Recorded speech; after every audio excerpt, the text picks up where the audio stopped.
Pasi fitoi çmimin e madh të shtëpisë të famshme, gjesti dha intervistën e tij të parë si fitues e edicionit të 4. Pyetur për rrugtimin e tij nga një eliminim në shtëpinë më të famshme në Kosovë në fitoren e madhe në Shqipëri, gjesti u shpreh: "Kur kam dalë prej atje, kam ditur që më kam mbetur rruga pa plotësuar. E dija që kam diçka se më është bërë një e padrejtë, e din vetë ata. Edhe kur më thirrën këtu të vi nuk e kam besuar derisa kam bërritur te dera e televizionit. Thoja duan të bëjnë hajgare, kur mi kanë hapur dyert atëherë kam thënë, po, mund ta bëj dhe kam për të fituar." Për vlerësimin e vetes brenda shtëpisë, gjesti foli pa dorashka. "Përderisa jam fitues, normal që kam luajtur fort. Kam qyrë vetëm të qes jashtë një nga një.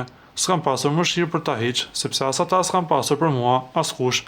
Në momentet e para pas finales, gjesi u ndalte falenderimet, duke theksuar fuqinë e qëndrueshmërisë.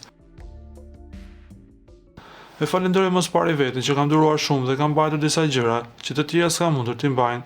Kam duruar dhe prekje fizike të më bëjnë vetëm të më rri sot këtu ku jam." Ndërsa pyetjes në lidhje me Eglin, ai u përgjigj në këtë mënyrë: "Unë i kam treguar Eglit dhe brenda që nuk kam diçka më shumë me të, nuk e shoh, por unë do të vazhdoj jashtë dhe të shohim se ku po shkon kjo gjë.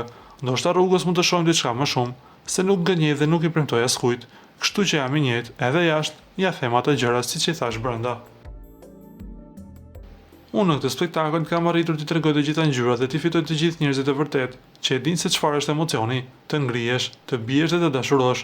Unë jam falënderues ndaj Zotit, vetes, familjes time dhe gjithë stafit të televizionit, dhe nuk mund të lë pa përmendur edhe gjestin, i cili mirë apo keq ka arritur të nxjerrë të gjitha ngjyrat e mia, ishin fjalët e Eglit Takos. Lutem klikoni tek butoni subscribe për të marrë të rejat më të fundit nga showbizi shqiptar.